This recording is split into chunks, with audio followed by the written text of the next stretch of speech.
Okay, well, welcome. We want to start this process of communicating the new products to everybody, so that there's no doubt that the product's been sort of moved to every corner of our enterprise. And so the product today is Haywire.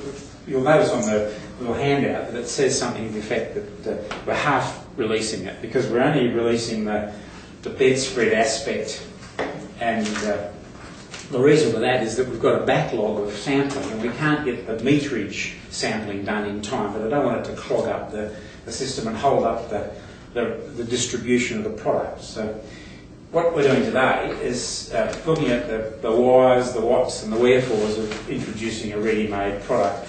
Now, the Haywire's 4-colour story, and we've really modelled the colours based on advice we got from the flooring people, which tends to be a pivotal factor in the choice of colour, particularly in hospitals. So we've got, I think, a dozen different floors, and the lass that gave us these has scored how they sell them in Queensland and for the rest of the states and so forth. So we've got a pretty good idea. And we're not naive, we understand we'll get 80% of our sales from 20% of the inventory, or 25% in this case.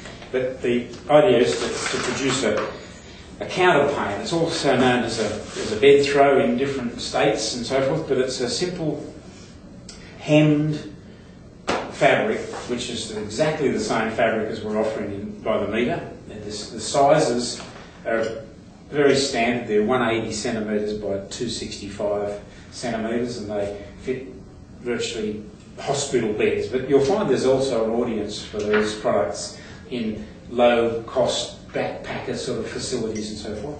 Like all of our cubicle screens, it's 100% polyester. It gets a flame retardant rating on AS 1530 Part 3, and it's very washable. We've had it laundered here up in Sydney, or Ballarat. Laundry service down there were kind enough to run it through.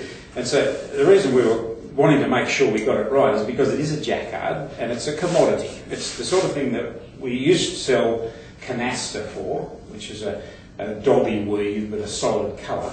And that was a little restrictive, and one of the things we think is interesting about this is that it gives a colour palette for the amateur to sort of work with. It isn't madly adventurous, but it's a little step ahead of the solid dye thing.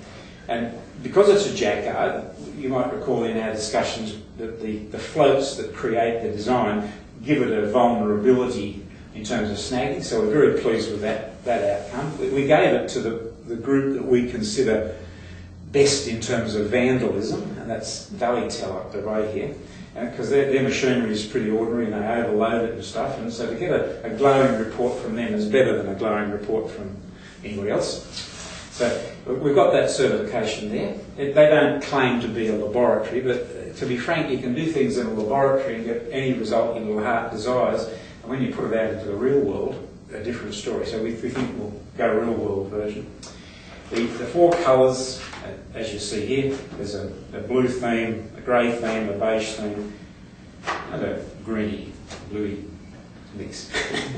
Okay, and the pricing on this, and this is something I really wanted to discuss with you, is the unit, the bed throw is $29.95, and the meterage is $11.95. All this is written down for you, Jen.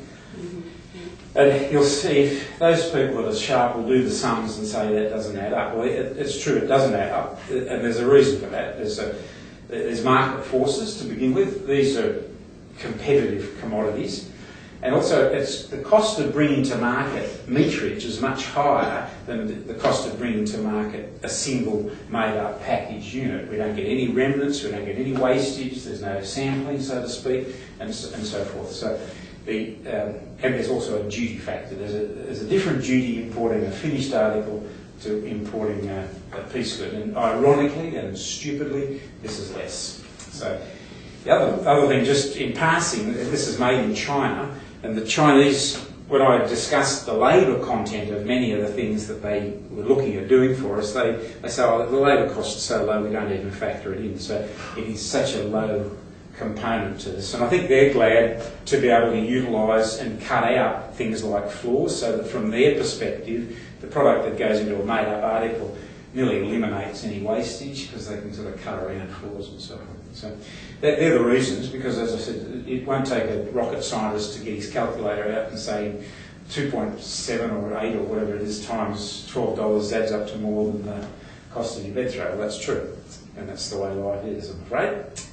So the next question, of course, is who? And I'm imagining that the ideal audience would be somebody that's in the aged care, hospital, motel supply business. In Sydney, there's people like Accommodation Linen. In Perth, there'll be Hisco. In Adelaide, there'll be people like Colliers, for instance. And then there'll be the contractors, the Crows and the Ken Wilsons and so forth, that merely as a throwaway line, if they're doing the cubicle screens or the curtains and the blinds at a facility, they might be asked for a bed cover. And this is a good solution to that, because it's a very blancmangy thing in the sense that it'll fit anywhere. The other people that really we should concentrate on are the people that rent these things to hospitals. There are such people. In New Zealand, for instance, it's tailors. In Australia, there's a number of them, but not the least of which is Spotless.